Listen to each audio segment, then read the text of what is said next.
क्या हो अगर आपको बताया जाए कि दुनिया का एक गरीब मुल्क अचानक अरबों डॉलर की कमाई करने लगे, वो भी बिना किसी आईएमएफ की मदद के, बिना किसी वर्ल्ड बैंक के कर्ज के और बिना विदेशी हाथों की दलाली के। सुनने में सपना लगेगा ना, लेकिन ये सपना नहीं है, ये हकीकत है बुर्किना फासो की। और इस क्रांति का नाम है सोना यानी गोल्ड। और हाँ, अगर आपने हमारा पिछला वीडियो नहीं देखा जिसमें हमने बुर्किना फासो के 20 मेगा प्रोजेक्ट्स की कहानी सुनाई थी, तो लिंक डिस्क्रिप्शन में है, जरूर देखिए, क्योंकि वो नींद थी और ये उसका सोने से बना ताज।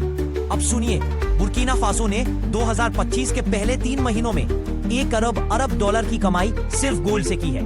और ये सिर्फ आंकड़ा नहीं है, ये हर उस अफ्रीकी मुल्क के लिए एक तमाचा है जो अब तक अपने खजानों को दूसरों के हवाले कर देता था। और ये मुमकिन किया है एक नौजवान राष्ट्रपति ने, कैप्टन इब्राहिम ट्राओरे ने।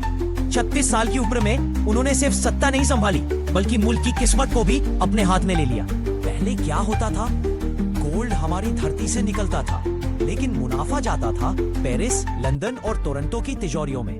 बस धूल उड़ती थी और लोग गरीबी में मरते थे। लेकिन अब ट्राओरे ने पूरी माइनिंग इंडस्ट्री को झकझोर कर रख दिया है। 5 बड़ी माइनिंग कंपनियों को सीधा स्टेट के अंदर ले आए, जिनमें से 2 वकान गोल्ड ऐसे और समाफो बोंगो ऐसे पहले 90% विदेशी हाथों में थी। अब पूरा कंट्रोल बुर्किना फासो के पास है। बाकी 3 कंपनियों के लाइसेंस कैंसिल और उनकी सारी प्रॉपर्टी अब मुल्क की है। ये सिर्फ कानूनी कार्रवाई नहीं थी, ये सदियों की लूट का हिसाब था। पहले टैक्स चोरी होती थी, मजदूरों का शोषण होता था और अफसरों की जेबें भरती थी। ट्राओरे ने आते ही पूरा सिस्टम पलट दिया। माइन बाय माइन ऑडिट हुआ, हर गलत सौदे की फाइल खोली गई और फिर जो भी चोरी करता मिला, या तो उसकी कंपनी ब्लैकलिस्ट हुई या वो खुद जेल गया। अब हर ग्राम सोना सरकारी पोर्टल पर लाइव ट्रैक होता है। कोई डील अब पर्दे के पीछे नहीं होती। छोटे गांवों को पहली बार उनके हिस्से की दौलत मिल रही है, सीधा उनके बैंक अकाउंट में। स्कूलों में लैपटॉप, क्लिनिक में बिजली और पानी की टंकियों में साफ पानी, ये सब उसी सोने की बदौलत है। ट्राओरे ने विदेशी कंपनियों के सामने सीधा अल्टीमेटम रखा, या तो हमारे नियम मानो, टैक्स भरो, लोकल लोगों को हिस्सा दो। और कई कंपनियां वाकई निकल गईं, लेकिन उनकी जगह लोकल कोऑपरेटिव्स ने ली।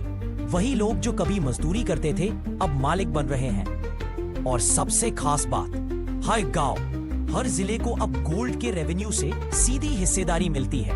अब बात सिर्फ मुनाफे की नहीं, बात इज्जत की है। गांव के बच्चे जो कभी स्कूल नहीं जा पाते थे, अब टैबलेट पर पढ़ाई कर रहे हैं।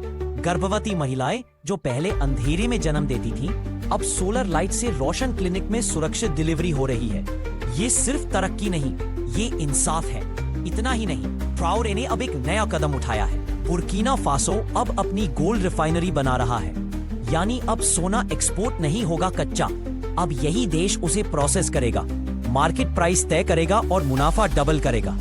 इसके साथ ही jewellery industry, mining equipment, training institutes और लोकल स्टार्टअप्स को भी सीधा फायदा होगा।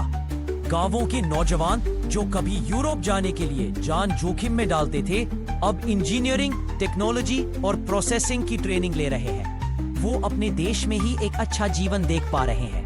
और ट्राओरे इस वक्त सिर्फ बुर्किना फासो की नहीं, पूरे वेस्ट अफ्रीका की पॉलिसी बदल रहे हैं।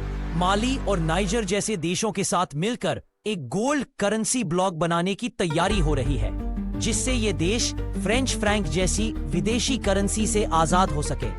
बेशक ये सब हर किसी को अच्छा नहीं लग रहा। जिनकी जेबें पहले भरती थी, अब वो विरोध कर रहे हैं। ट्राओरे पर अब तक 20 से ज्यादा जानलेवा हमले हो चुके हैं, लेकिन हर हमले के बाद वो और मजबूती से खड़े हुए हैं, क्योंकि ये लड़ाई सिर्फ सोने की नहीं, आजादी और खुददारी की है। और ये बदलाव सिर्फ राजधानी तक नहीं रुका।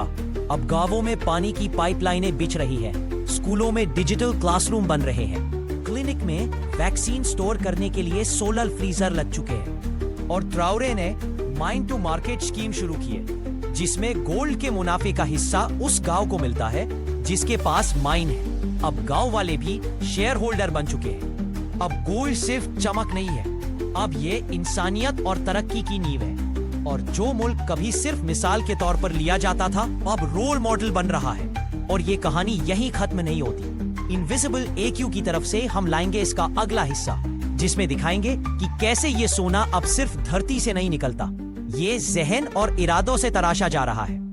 तो हमें बताएं, क्या ट्राउरे वाकई अफ्रीका की तकदीर लिख रहे हैं या ये बदलाव टिकेगा नहीं? कमेंट कीजिए, वीडियो को लाइक और शेयर कीजिए और हाँ, सब्सक्राइब जरूर करिए ताकि अगली कहानी आपसे छूट ना जाए। इनविजिबल AQ के साथ अल्लाह हाफिज।